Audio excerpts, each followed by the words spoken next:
Sprawling deserts, grand canyons of sand and stone and barely a drop of water anywhere. Tatooine is an almost inhospitable hell, and yet so many people and so many creatures call it home.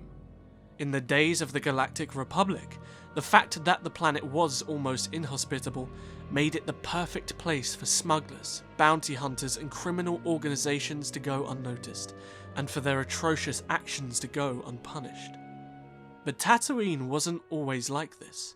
Hundreds of thousands of years before the Republic's formation, Tatooine was once a paradise, vibrant, rich with grand oceans, sprawling jungles and much, much life. So much life, in fact, that from the oceans of the planet, evolution brought about the rise of a species known as the Kumamga. The Kumamga, using the planet's vast resources, created grand cities and technologies, and even began to feel the touch of the Force. In early 25,700 BBY, the Kumamga even learned to develop space travel, and against the elders of the species' wishes, began colonization of nearby star systems. But, in doing so, they drew the gaze of the galaxy's ultimate seat of power, the Rakatan Infinite Empire.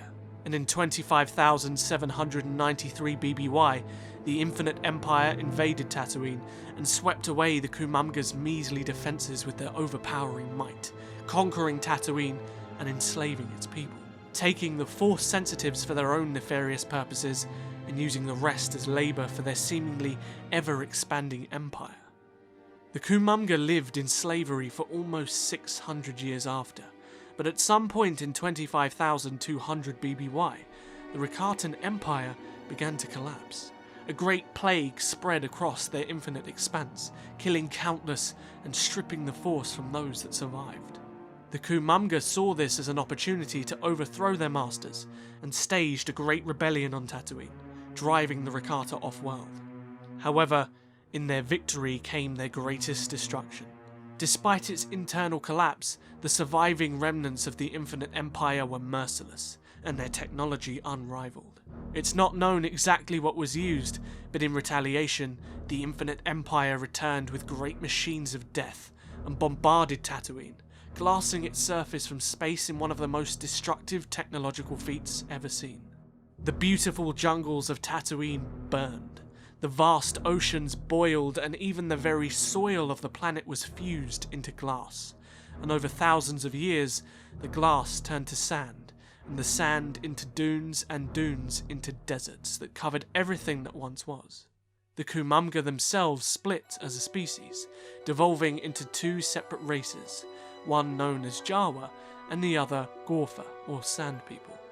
The planet itself was left forgotten this way for almost 21,000 years, but eventually at some point in 4000 BBY, settlers built Tatooine's first settlement, known as Anchorhead, and Tatooine over time then slowly became what we know it as today.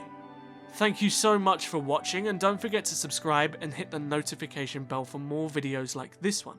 Also be sure to follow me on Twitter, Instagram and Facebook, but until next time, may the Force be with you. Always.